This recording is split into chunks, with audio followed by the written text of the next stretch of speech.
गाने का शौक बचपन से ही रहा। तो सर जैसे आपको गाने का शौक बचपन से रहा, तो आपने कहाँ से शुरुआत, कभी ऑडिशन देने का मन नहीं किया आपका? और गाने का शौक मुझे लगता है कि मेरी माता जी से मुझको आया। घुघुती ना बसा अमै की डाई माँ, घुघुती ना बसा, घुघुती ना बसा। हेलो दोस्तों, मैं आया था एक यात्रा पे चंडीगढ़, और इस चंडीगढ़ में मुझे रुकना पड़ा एक बहुत ही बेहतरीन होटल में, और उस होटल का नाम था पार्क व्यू। और पार्क व्यू में ही मैं अभी बैठा हूँ, और मेरे साथ कुछ मित्र भी हैं। बगल में आपको दिखाऊं तो ये देखिए आप, ये भाई विक्रांत भाई यहाँ बगल में देखिए आप हमारे देखिए।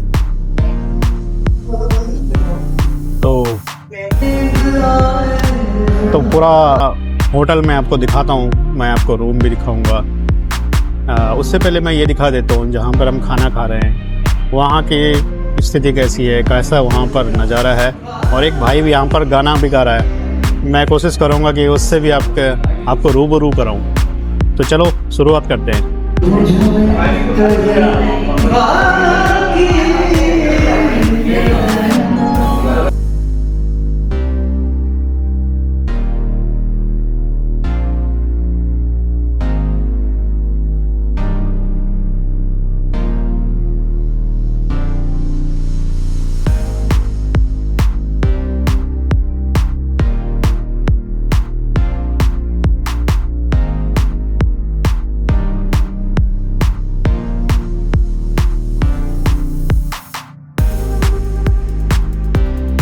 दोस्तों यहाँ पर एक शख्स गा रहा था अंदर, और गाते हुए मैंने उसे सुना तो बहुत अच्छा लगा।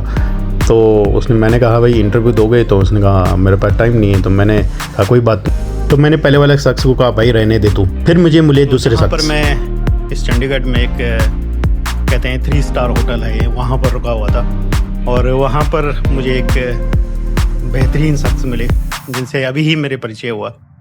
तो उनसे जानते हैं कि वो क्या है, और दरअसल मैं परिचय इसलिए करा रहा हूँ उनका। बेहतरीन शख्स तो बहुत सारे हैं, वो एक बहुत अच्छे गायक हैं, और वो किसी डिपार्टमेंट में काम भी करते हैं, तो डिपार्टमेंट का नाम लेना ठीक नहीं है। और वो बहुत अच्छे गायक है, मैंने वो नीचे सुना था उन्हें, वहाँ बाहर में लोग गा रहे थे तो इन्होंने भी गा दिया वहाँ पर। तो चलो परिचय कराते हैं आपका। सर आपका नाम? मैं आशीष आर्या, और जैसा सर ने कहा कि डिपार्टमेंट का नाम डिस्क्लोज नहीं करेंगे, पर मैं इतना बता देता हूँ कि मैं एक इंजीनियर हूँ, और कंप्यूटर साइंस इंजीनियर हूँ, ज़्यादा स्पेसिफिक ये रहेगा। और सर ने सुना गाने का शौक बचपन से ही रहा। तो सर जैसे आपको गाने का शौक बचपन से रहा, तो आपने कहाँ से शुरुआत, कभी ऑडिशन देने का मन नहीं किया आपका? ऑडिशन देने का मन रहा, लेकिन थोड़ी हेजिटेशन होती थी, इस वजह से ऑडिशन नहीं दे पाया। और गाने का शौक मुझे लगता है कि मेरी माता जी से मुझको आया। जब हम छोटे थे तब कैसेट का दौर था सर, तब मेरी मम्मी मुझे भेजा करती थी। तब 2 रुपए में एक गाना हम कैसेट में डब करा के लाया करते थे। तो मेरी मम्मी जी लता मंगेशकर जी के गाने स्पेशली डब कराने के लिए मुझे भेजा करती थी। फिर वहाँ से हम गाना सुनना शुरू किया, और वहाँ से मुझे लगा मुझे इंटरेस्ट आना शुरू हुआ, क्योंकि मुझे लगता है कि मेरे हिसाब से, मतलब और लोग जैसा भी सोचते हैं, जो पुराने गाने हैं वो मैं सिंगिंग की आत्मा मानता हूँ। जो पुराने गानों को समझता है, मैं मानता हूँ कि वो संगीत को जानता है। बिल्कुल सही बात है। जैसे में बचपन शुरू होता है हर व्यक्ति का, तो बचपन में कई तरह की प्रतिभाएं जो है वो गॉड गिफ्टेड होती है इंसानों के लिए। तो आपको बचपन से ही लगता था कि आपके अंदर वो सुर है? ऐसे तो जान में नहीं आया था, ज्ञान में नहीं आया था, लेकिन हाँ ये है कि अंताक्षरी चलती थी हमारे टाइम पे, हम लोग गाया करते थे, और अच्छा लगता था गाना गुनगुनाना, अच्छा लगता था। लेकिन थोड़ा बहुत मुझे ऐसा लगा कि जब मैं गा सकता हूँ करके, ये मुझे पता चला मेरे स्कूल टाइम में, जब मैं लगभग 11th-12th क्लास में हूँगा। तब ऐसे ही क्या कहते हैं, एक दिन मैंने एक्सीडेंटली गाया, तो लोगों को काफ़ी अच्छा लगा। फिर उन्होंने मुझे फोर्स किया और भी गाने सुनाने के लिए।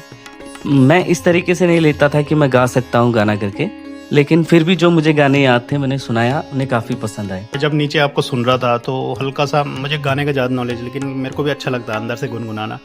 और मुझे लगा कि आपने नोट बिल्कुल पकड़ के रखा, बढ़िया सा।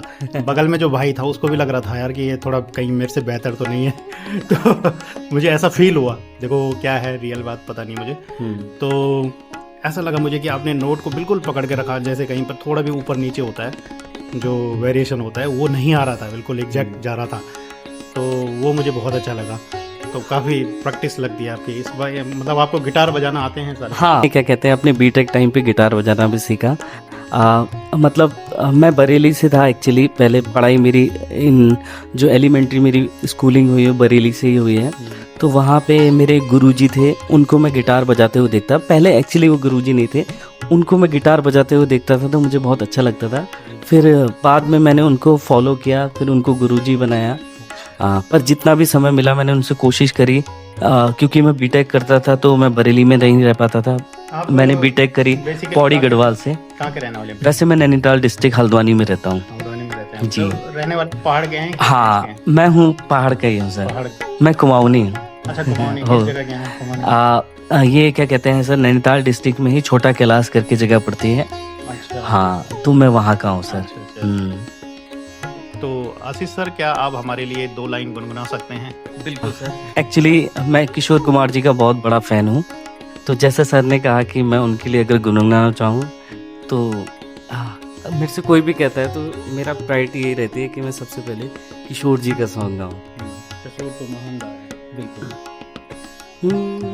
तेरे बिना जिंदगी से कोई शिकवा तो नहीं, शिकवा नहीं, शिकवा नहीं, शिकवा नहीं। तेरे बिना जिंदगी भी लेकिन जिंदगी तो नहीं, जिंदगी नहीं, जिंदगी नहीं, जिंदगी नहीं। तुम जो कह दो तो आज की रात चांद डूबेगा नहीं, रात को रोक लो, रात की बात है और जिंदगी बाकी तो नहीं। तेरे बिना जिंदगी से कोई शिकवा तो नहीं, शिकवा नहीं, शिकवा नहीं, शिकवा नहीं। तेरे बिना जिंदगी भी लेकिन जिंदगी तो नहीं, जिंदगी नहीं, जिंदगी नहीं, जिंदगी नहीं। वेरी गुड साहब, वेरी गुड, अच्छे नोट लगा। भविष्य में क्या प्लानिंग है इन गानों को लेकर? हाँ, वैसे ऐसा कोई सक्सेसफुल आदमी बनने की ऐसी कोई बहुत बड़ी ख्वाहिश नहीं है, पर यह है कि हाँ, गाना गाना अच्छा लगता है और आगे भी जारी रखूंगा। सर, कुमाऊनी बस गाना गा सकते हैं आप? हाँ, कुमाऊनी गाना भी गा सकता एक हूँ। कुमाऊनी गाना गा सकते हो, एक 2-4 लाइन बस। थोड़ी देर में सोचूंगा कौन सा गाना ठीक है। गाना है। एक्चुअली थोड़ी कुमाऊनी टोन कम है। गाना गा दूंगा मैं, लेकिन वो टोन नहीं आएगा, एक्सेंट नहीं आ पाएगा, तो माफ कीजिएगा। घुघुती न बसा अमे की डाई माँ, घुघुती न बसा, घुघुती न बसा अमे की डाई माँ, घुघुती न बसा। बहुत बढ़िया।